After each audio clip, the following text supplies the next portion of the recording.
ประตูน้องบ่ดีเอาไปเด้มายามหน้าทางไว้นี่พี่น้องเอ้ยหน้าทางเข้าบ้านนี่เนาะ โอ้ยพี่น้องเอ้ยจังแม่นเนาะโห โอ้ยคือกันจะเด้อดิเนาะมันบ่ทันได้พร้อมได้บอกคำแสนยัก ฮะ เจ้าเบิ่งนี่แหล้วเฮือนนี่เบาตาเรามาแล้วว่านนี่ เออ วิทย์ก็ เป็นไงว่ามื้อนี้น่ะตอนแรกน่ะลูกว่าสิเข้ามาคุยเรื่องย้ายไปอยู่พุ่นแหล้วประตูเอ้ย เจ้า อ่า เจ้าว่าแล้วมาก็อยากพ่อเจ้าอยู่พิจารณาเบิ่งให้เจ้าไปเบิ่งนี่แหละเฮือนนี่เฮ็ดจังได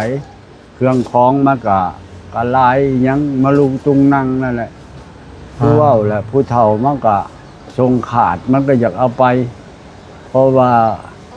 เก้าขวัญอยู่หัน ฮะ เก้าขวัญอยู่นะ เก้าคอน นั่นแหละ เออเสื้อผ้าหน้าแพร่หลายสิ่งหลายอย่างเนาะ นั่นแหละอ้าวบ่ได้มีแต่น้องบ่ดีกับประตูนี่บ่ซะ บ่แล้วเอ้ยมันอีกเด้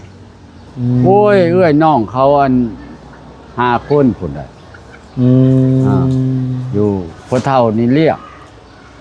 สรุปแล้วนี่ทางประตูยังบ่ทันได้พร้อมสิไปเนาะ เพราะว่าอันนี้มันเชื่อบ่มีปัญหา แต่ว่าเกียมไปอยู่แต่ว่าทางนั้นมันยังบ่พร้อมว่าซั่นซะ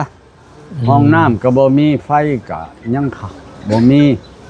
แล้วก็บัดนี้ เพื่อนนอนเฮาก็คัน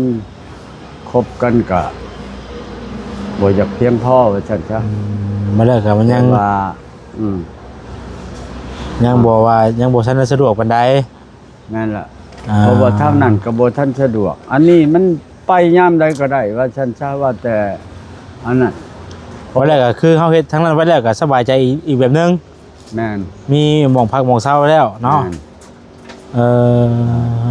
น และเรื่องแจ้งในบ้านประเทศประตู อันนี้บ่ปัญหาปานใดดอก เพราะว่าเฮาก็เป็นคนพื้นฐานอันเก่าแก่แต่ว่าถ้าว่ามันมีเงื่อนไขแหละเฮาก็บ่เว้าไปโลดแปลว่ายามใดเฮาก็อยู่นี่บ่ได้แล้วดินนั้นมันเป็นของเขา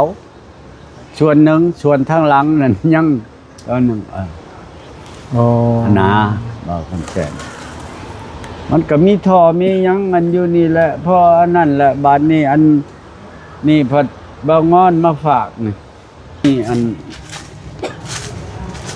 เครื่องของนี่แหละอันนี้แหละเพื่อนหรือว่าแอมสัมปชีจังว่าพิจารณานำกันบ่แม่นว่าบ่อยากไปได้พร้อมอยู่ทางนี้แต่ว่าทางบนเฮาสิลงน่ะมันยังบ่ทันได้พอ เอาง่ายๆก็คือ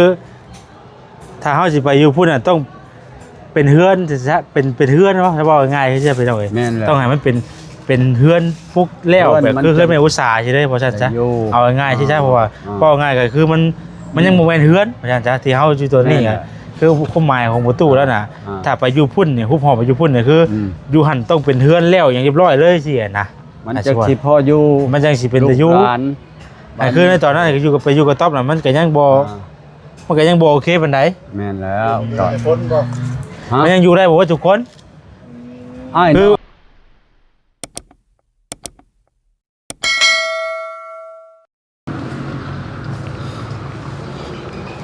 พี่น้องเอ้ยเนาะประตูน้องบ่ดีเอาไปเด้มายามหน้าทางไว้นี่พี่น้องเอ้ยหน้าทางเข้าบ้านนี่เนาะ โอ้ยพี่น้องเอ้ยจังแม่นเนาะโห โอ้ยคือกันจะเด้อดิเนาะ เอาเปิดภาพเปิดคลิปมามื้อนี้ก็ดูพี่เด้อพี่น้องเด้อเนาะอยู่หม่องพักหม่องเช้าทางประตูน้องบ่ดีเนาะสบายดีประตูสบายดีโดยตัวคือใช่บ่ได้ออกไปพุ่นบ่ ว่าสิออกมันบ่มีรถใต้เลย ฮะ รถใต้ รถไตแหละเอ้าเนาะ ช่วงร้านอยู่โรงเรียนใต้อยู่โรงเรียน เนาะรถก็พอนะ ว่าสิออก ไปก็บ่สะดวกเนาะ แม่นแหละ ย่านเพิ่นนั่นนิ้วเข่าเลยที่หนึ่งเข่าไปชงบัดค่าแปลงรถให้พุ่นนั่น น้องมาดีนะบ่ แม่นแล้วเพิ่นว่าบอกคำแสนสิมาเด้อว่าสิไปอยู่สวนเจ้าไปพอสิหนึ่งเข่าอันนั้นไว้ โดย ไปชงเลนนี่แหละ ส่งเด็กเขาเฮียน แม่น บัดไปอยู่พุ่นสิบ่เที่ยวไกลบ่เท่าบ่บัดนี้ อันนั่นมันบ่ทันได้พร้อมได้บอกคำแสนยักเจ้าเบิ่งนี่แหละเฮือนนี่เบาตาเรามาแล้วว่านนี่วิทย์ก็ เป็นไงได้ว่ามื้อนี้น่ะตอนแรกน่ะลูกว่าสิเข้ามาคุยเรื่องย้ายไปอยู่พุ่นแหละบ่ตู้เอ้ย จะว่าแล้วมากอยากพ่อเจ้าอยู่พิจารณาเบิ่งให้เจ้าไปเบิ่งนี่แหละเฮือนนี่เฮ็ดจังไดเครื่องของมากะหลายยังมาลุงตุงนั่งนั่นแหละผู้เว้าแหละผู้เฒ่ามันก็ทรงขาดมันก็อยากเอาไป เพราะว่าเก้าขวัญอยู่หัน ฮะ เก้าขวัญอยู่นะ เก้าคอน นั่นแหละ เสื้อผ้าหน้าแพร่หลายสิ่งหลายอย่างเนาะ นั่นแหละก็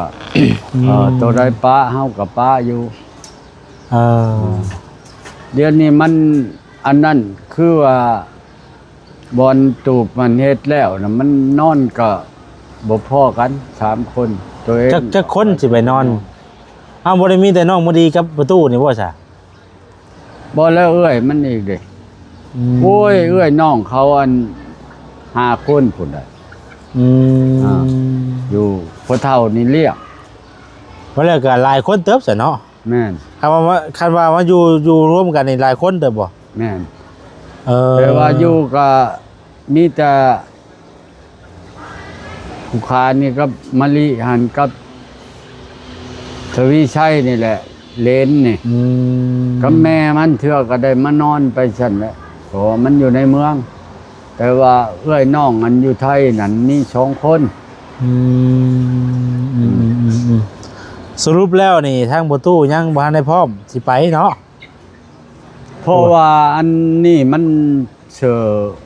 บ่มีปัญหาแต่ว่าเกียมไปอยู่แต่ว่าทางนั้นมันยังบ่พร้อมว่าซั่นซะห้องน้ำก็บ่มีไฟก็ยังบ่มีแล้วก็บัดนี้ เพื่อนนอนเฮาก็คันคบกันก็บ่อยากเพียงพอว่าซั่นซะมาแล้วก็มันยังว่ายังบ่ทันสะดวกปานใดนั่นล่ะเพราะว่าทางนั้นก็บ่ทันสะดวกอันนี้มันไปยามใดก็ได้ว่าฉันทราบว่าแต่อันนั้นเพราะแรกก็คือเฮาเฮ็ดทั้งนั้นไว้แล้วก็สบายใจอีกแบบนึงแม่นมีหม่องพักหม่องเช้าแล้วเนาะและเรื่องแจ้งในบ้านประเทศประตูอันนี้บ่ปัญหาปานใดดอกเพราะว่าเฮาก็เป็นคนพื้นฐานอันเก่าแก่แต่ว่าถ้าว่ามันมีเงื่อนไขแหละเฮาก็บ่ว่าไปโลดแปลว่ายามใดเฮาก็อยู่นี่บ่ได้แล้วดินนั่นมันเป็นของเขาส่วนหนึ่งส่วนทางหลังนั่นยังตอนนึงนะ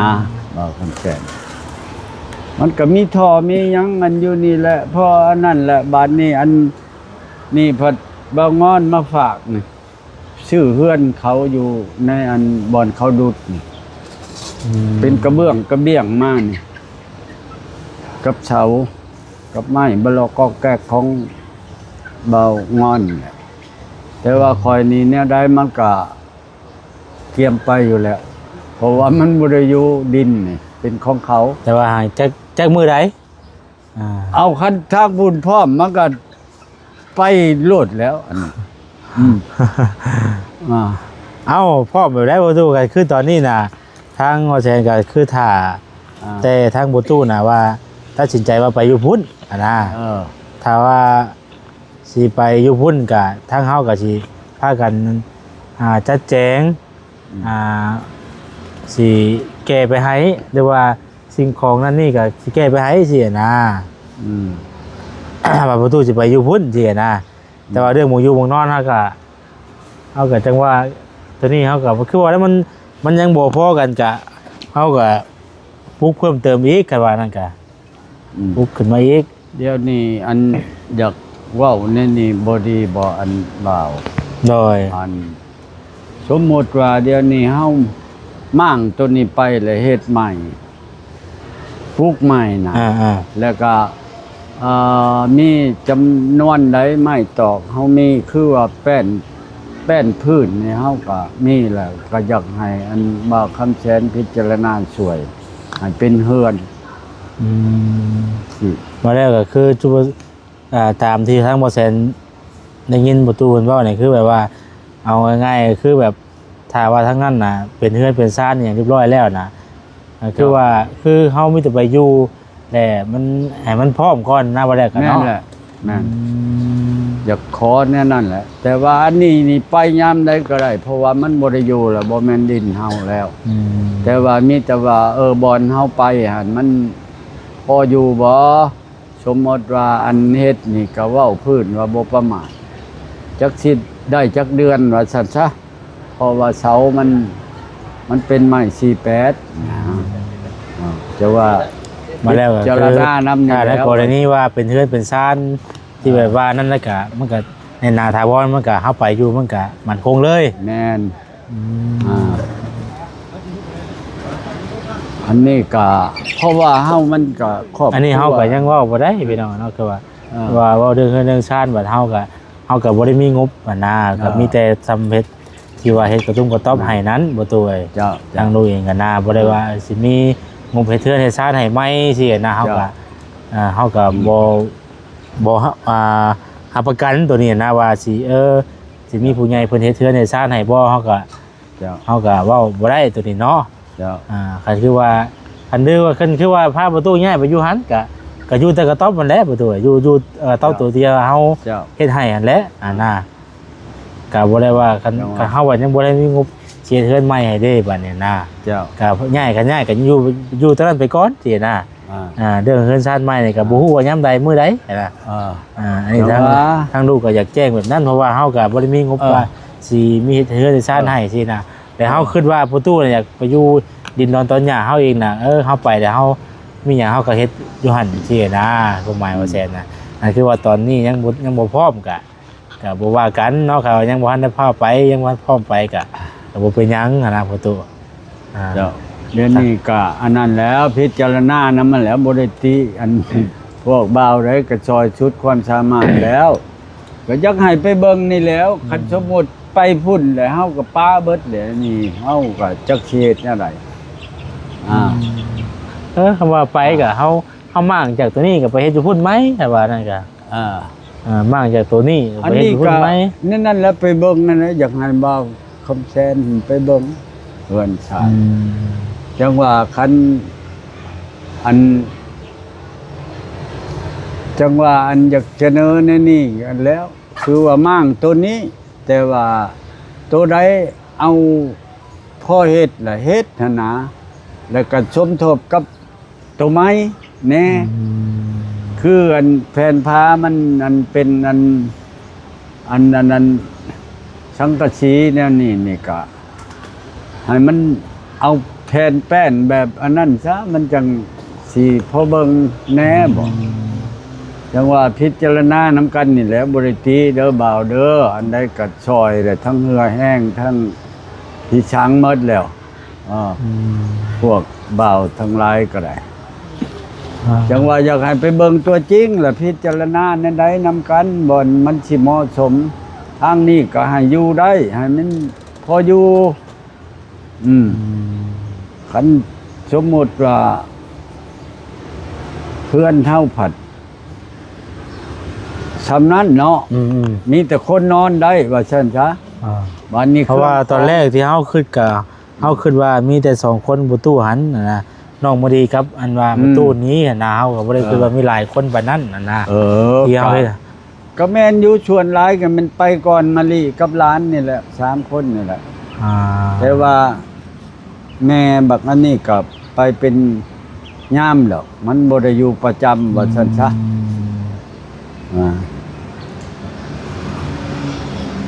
ฉะนั้นเครื่องของเฮากับป้าไว้แบบนี้นะแต่ว่าแล้วกับประตู ประตูอยู่ไปก่อนนั่นเด้จังได๋จ้ะพี่น้องมันก็ยังอยู่ได้อยู่เด้เพิ่นก็ยังบ่ทันมาได้เฮาแต่ว่าบ่ บ่ทันได้ไลเพราะว่าเดี๋ยวนี้เป็นหยังคันเขาบอกว่าอันนั้นก็เฮาบ่ทันได้มีบ่อนลงบ่ทันได้มีบ่อนไปเนี่ยได้ก็เป็นของเจ้าอยู่ดินน่ะศาลตัดสินให้เจ้าแล้วหั่นนะ อืม เพราะว่าตอนทางหลังน่ะมันยังหมดแล้วเบาอยากให้เบาแล้วย่างไปเบิ่ง ตอนข้างล่างบ่ประตูไปเบิ่งไป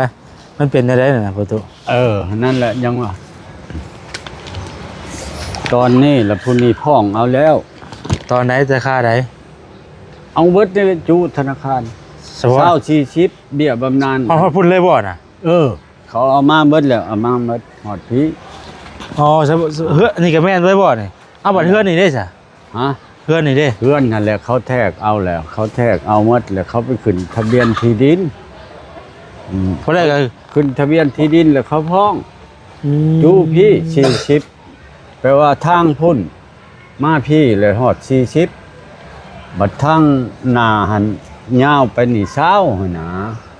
บำนาญเขาเอา40 เพราะได้ก็มันตก มา ถือ เขตฮอดเขตพี่มาเบิ่งพี่ เอาประตูสิออกทางไหนจ้ะบัดนี่ ฮะ มันมีทางออกอยู่บ่ล่ะบัด โอ้บ่ได้แล้วมันอันนั้นได้ มันเป็นดินเพิ่นแหละ นี่จูเสาน่ะ ตอนนี้ ของผู้นี้ อ่า บ้านนี้แหละทางนี้บอกคำแสน อ่า ทางนี้ แล้วหมายความว่าทางหน้าพุ่น แล้วเขาแทกมาใส่จุธนาคาร ใช่ตัวนี้ บ้านนี้แหละเขาผู้นั้นเขาพ้องแล้วศาลตัดสินแล้วบัดนี้เขาพ้องผู้นี้พ้องผู้นี้แล้วมาชัดใส่ข่อยทั้งหลังนี่ ห้องผู้นี้เนี่ยมา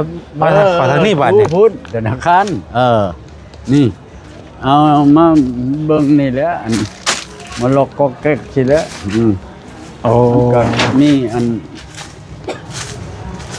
เครื่องของนี่แหละอันนี้แหละเพื่อนไปว่าแอมสัมปชีจังว่าพิจารณานำกันบ่แม่นว่าบ่อยากไปได้พร้อมอยู่ทางนี้แต่ว่าทางบนเฮาสิลงน่ะมันยังบ่ทันได้พอ เอาง่ายๆก็คือ ถ้าเฮาสิไปอยู่พุ่นน่ะต้องเป็นเฮือนจะเป็นเฮือนเนาะถ้าบอกง่ายๆคือจะเป็นเอาเอง แม่นแหละ ต้องให้มันเป็นเฮือนฟุกแล้วแบบคือเฮือนไม่อุตสาห์ใช่ได้เพราะฉะนั้นจ้ะเอาง่ายๆใช่เพราะว่าก็ง่ายก็คือมันยังบ่แม่นเฮือนเพราะฉะนั้นจ้ะที่เฮาอยู่ตัวนี้อ่ะคือความหมายของประตูแล้วน่ะถ้าไปอยู่พุ่นเนี่ยฮุบหอไปอยู่พุ่นเนี่ยคืออยู่หั่นต้องเป็นเฮือนแล้วอย่างเรียบร้อยเลยสินะ มันจะสิพออยู่ มันจังสิเป็นตะอยู่ ลูกหลาน คือในตอนนั้นก็อยู่กับไปอยู่กับต๊อบน่ะมันก็ยังบ่โอเคปานใด แม่นแล้วตอน คนบอก มันยังอยู่ได้บ่ว่าทุกคน อ้าย คือ น้องมะลินี่ฮะ คือว่าแชร์น่ะคือความหมายน่ะคิดว่ามีแต่ประตู2คนกับน้องบ่ดีหัน เลย น่ะ เจ้า เฮาคิดไว้แบบนั้น เพราะว่าพร้อมอยู่สิไปหากทางบ่อนเฮาลงหั่นมันยังบ่พร้อมคันสมมุติว่าเฮาไปอยู่เนาะเบาก็คือสิรู้จักเป็นผู้เฮ็ดแหละอันเฮาบ่ประมาทใช่ว่าตูบกระตูบไม้งามอยู่ แต่ว่ามันสิทนได้เท่าไรเสามันแล้วเฮาสิอยู่เป็นขอบเป็นครัวอันมาตรฐานนี่มันอันนั้นแหละตัวนั้นแหละจังว่าพิจารณานำกันเด้อบ่ได้ติพวกตะบ่าวได้ ว่าใช่เข้าใจแล้ว ให้เบิ่ เข้างใจแล้ว คน พี่ จ น้ ริ อง ง เข้าใจความหมายของประตูแล้วแหละ บ่าวทุกผู้ทุกคนเขอก็พามาเบิ่งพิจารณา เนาะเครื่องคงลายดินี่ประตู กะโอ้ยมักชาชมสิแล้วผู้เฒ่าไว้ได้อันใดกะเก็บกรรมไว้บ่ได้ถิ่มบ่ได้ท่านได้ขายให้เวียก เป็นศิลปินเก่าว่าประตูคุณมีกีตาร์ผมกีตาร์ไฟ มี เป็นศิลปินเก่าว่า บ่สมัครลิ้นเอาสอนให้ร้านนี่แหละ โอ้ ให้มันดีอืม ว้าเครื่องคองพี่น้องเนาะแบบ ก็สิบ่ฮกบ่ได้ดอกคันบัดไปแหละเอาตัวถิ่มเอากระถิ่มตัวปลาเฮาก็ปลาน้ำเบาสลีจัง ครั้ง ว่า แรกครับคุณเนี่ย มันก็หลายอย่างหลายแนวเนาะจักมันหยังมันจะมันหยังอีกตัวนี้มันเป็นหยังอันนี้ตัวนี้บ่เธอ ตายมั่งเอาต ตัวนี้บัดติดบ่ได้มันลมหลายเลยควันหลายแหละบานนี้มั่งเอาฝาตัวนี้ใส่รถคันอื่น อันนี้มันหยังมันอันนี้เกิดมาหยังอันนี้ ก่อไฟ ข้อไฟบ่ ก็ทำไฟอ๋อมันก็จะหมุนบัดนี้เนาะตัวนี้ตัวมันมาไฟเข้าแล้วมันจะดูดกับตัวนี้เนาะเฮ็ดให้หมุนบัด ตัว นี้ นั้นปั่นแล้วมัน ถึกลิก้าอยู่นี่แล้วมันออกไฟติดจักรแล้วก็ไฟอันนั้นประตูแล้วก็สอบแปลงรถน้ำเที่ยวเลยก็หากินในแลเลี้ยงลูกเลี้ยงหลานไปจะเกตนั่นได้แล้วพิจารณาน้ำเบาหั่นแหละนั่นได้ก็อย่าให้ป้าให้ถิ่นได้เบิ่งแย่งนั่นแหละเบิ่งได้จนได้ก็เบิ่งไปอีกตามว่าได้ประตูมันก็คือว่าเนี่ยมันถ้าว่าไปอยู่พุ่นดีๆกะตัวคือเราว่าได้เนาะเครื่องพอมันร้ายเนาะกระสีวิทย์กับวิทย์จะโคตรมาเครื่องพอมันน้อยมันลายมันแล้วเพราะว่าถ้าว่าอยู่หันไปเทินเป็นซานแล้วอย่างเรียบร้อยแล้วนะยังอีกเป็นเรื่องเราอ่ะนะจังว่าเฮากะเฒ่าแล้วครอบครัวเฮาบ่มีผู้ออกให้งานแหละเฮามีหยังสอมแต่งจอดยางหยังไปแหละมาซื้อมาพริกปลาแดกมาขายพอได้กินประจำวันเพราะว่าเฮาไปอยู่ต่างถิ่นเฮากะยากบ่มีให้มีหน้าว่าซั่นซะแต่ว่าเฮายังพอมีเหือแห้งอยู่กับปลูกพังไปดีมกดีใจแหละได้อันนั้นได้แอมได้ยังสิค้นไปฝุ่นเครื่องปลูกก็มีนี่ อันนี้ก็เอาไว้เป็นหลายปีเลยนี่ลำไยคันปลูกโคตรน้ำแน่ก็ไงได้เนาะขึ้นนี่อันนี้ก็ท่อนี่ก็พุ่น3อันนี่ต่อเข้ากันจังมันหยังมันยาหลายอย่างในแนวเนาะแล้วก็ผู้สิไปก็จักสิได้เราก็ได้นั่นแล้วจะว่ามีแต่ได้เป็นห่วงแล้วรถพิจารณารถอันว่า6ล้อคิดรถนั่นผู้จังสิเบิดอันนี้10ล้อคือว่าได้เนาะแล้วก็ทั้งนั้นก็เรื่องคือทางประตูเราก็ยังบ่กล้ามั่งนะพี่น้องนะมั่งไปคันบาว้าไปสิว่าได้เนาะคือบ่แซนว่าแล้วคือบ่แซนเองก็บ่ได้มีงบเสียนะคือความหมายเฮาบ่ได้มีงบเฮ็ดเฮือนจนแล้วจนทั่ววัดเสียนะเฮาก็อาศัยว่าพ่อพี่น้องเพิ่นเห็นหลายท่านได้เพิ่นสมทบกันเข้ามาซอยผู้เล็กผู้น้อยไปสินะแต่ว่าอันนี้ว่าเฮาแบบมีแต่งบเฮ็ดกระต๊อบนั่นบ่กระต๊อบที่เพิ่นอยู่หั่นนะเฮาก็คือว่าเพิ่นสิให้เพิ่นไปอยู่ไปเช่าอยู่หั่นก่อนแต่ว่าเรื่องเรื่องชาตินี่เฮาก็บอกบ่ได้ว่าสิได้เดี๋ยวไว้สินะก็บ่นั่นบอกบ่ได้ตัวนี้แล้วก็ให้พิจารณานำกันนี่แหละเครื่องบ่าวนี่แหละเฮ็ดนั่นได้อันนี้ก็สมมุติว่ามีผู้ใดผู้หนึงไปนอนอยู่พุ่นก็บ่เป็นหยังบ่แบบว่าผู้อีกส่วนนึงก็นอนอยู่นี่ก่อนสินะประตูก็นอนอยู่นี่ประจำอยู่แล้วว่า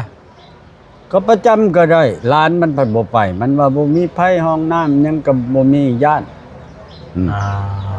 ว่าไปคอยบ่ย่างดอก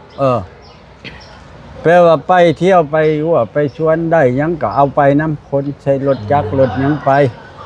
เล็กเกินไฟอยู่ให้กับไฟก็ยังบ่มีเนาะนั่นแหละไฟก็ยังบ่มีแต่ว่าไฟเนี่ยยังบ่มีพี่น้องแต่ว่าก็บ่มีแต่ไฟเห็นแล้วครับว่าเป็นคือน้ำในก็ยังมีอยู่เนาะน้ำในก็มีอยู่น้ำในมีอยู่นะน้ำในมีครบอยู่เรื่องห้องน้ำนี่มันก็สิเฮ็ดอันดอกสิขุดสิยังเอาลูกหาหลานมาขุดช่อย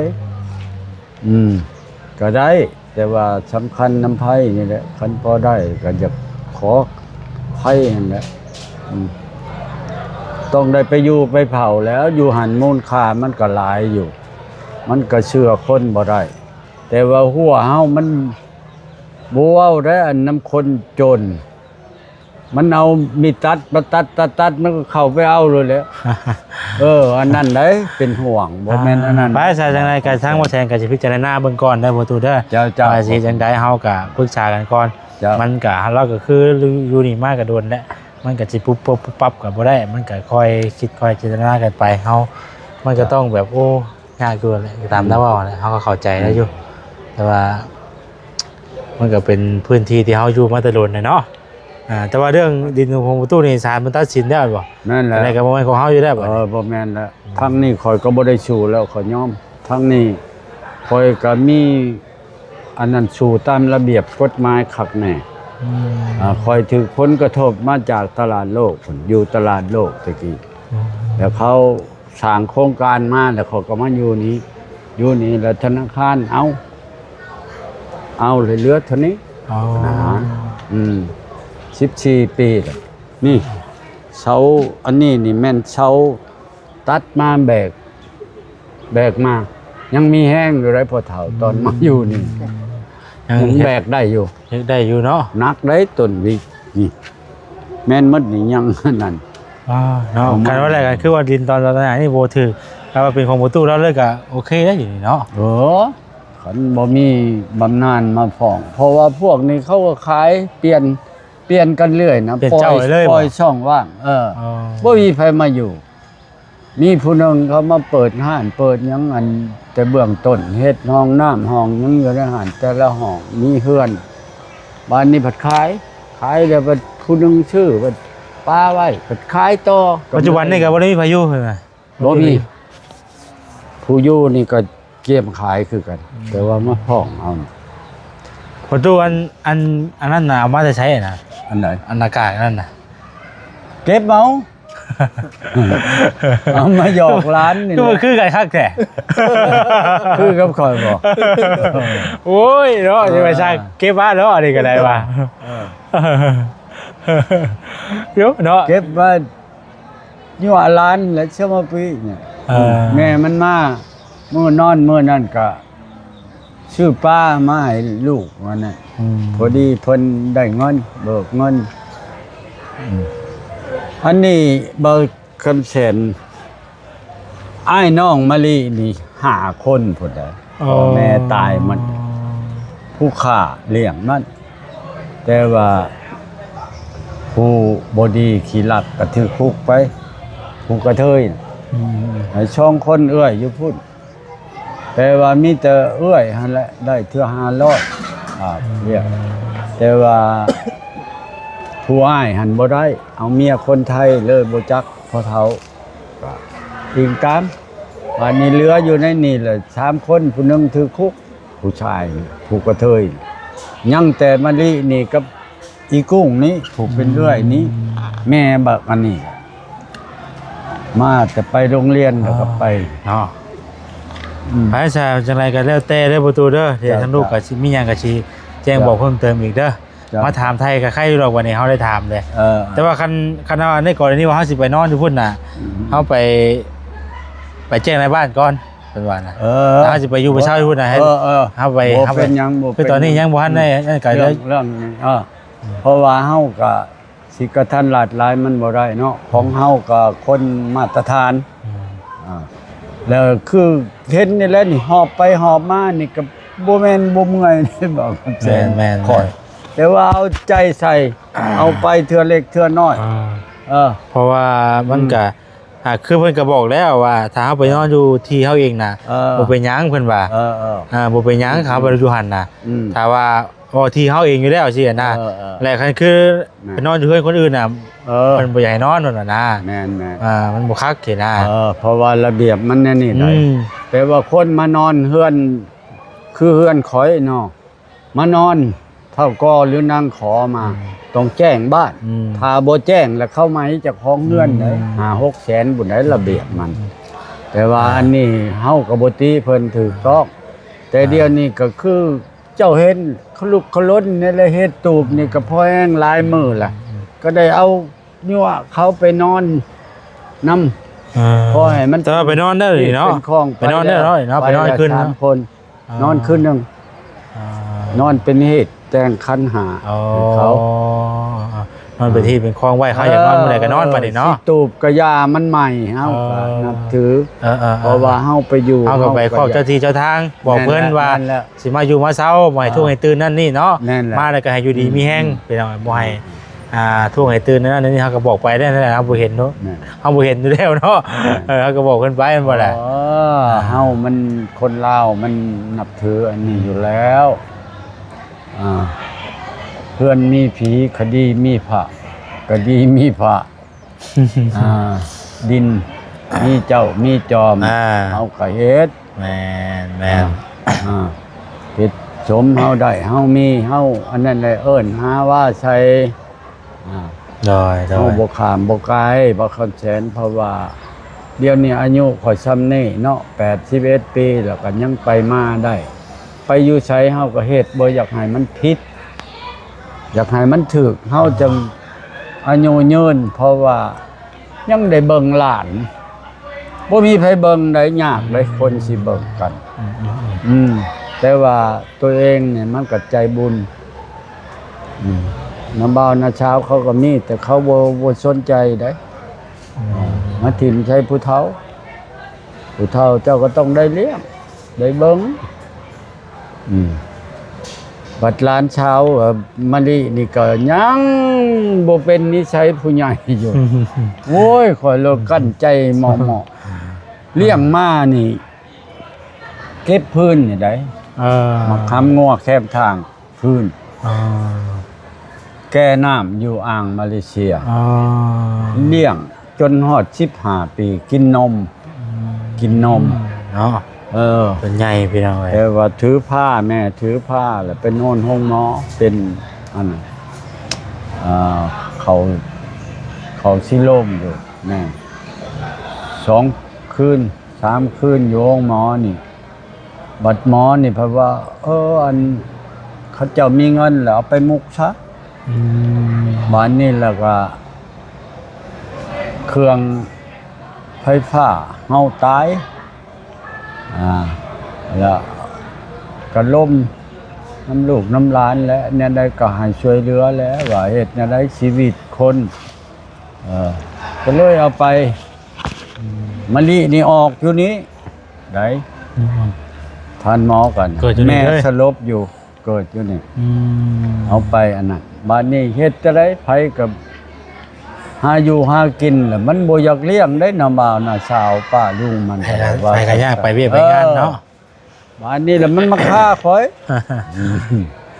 ตู้เลยจำเป็นเลี้ยงมาตัวใหญ่บัดนี้เนาะหานมเผาทานเลี้ยงหลานนี่โอ้แม่น้อยเด้เผาทานอยู่ในตลาดโลกจนได้ทางนี้แล้วน้ำก็ใช้อยู่หันตลอดเลยเดี๋ยวไฟก็มี